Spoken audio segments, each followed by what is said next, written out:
গত 13 মাসে পদ্মা, মেঘনা, যমুনার কোলে অনেক পানি বয়ে গেছে।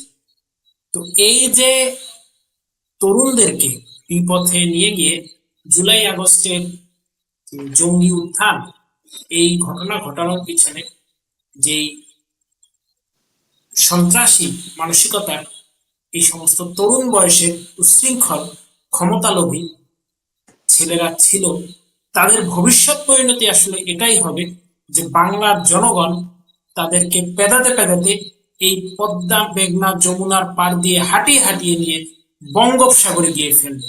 এটাই হবে তাদের শেষ পরিণতি। আর বিশ্লেষণমূলক কথা বলতে গেলে এখানে বলতে হয় মাহফুজ, আসিফ, নাহিদ, সার্জিস, হাসান, এরা যে সবাই একটি মত নিয়ে, একটি উদ্দেশ্য এবং লক্ষ্য নিয়ে আগাচ্ছিল, সেটি কিন্তু এখন সবার কাছে স্পষ্ট।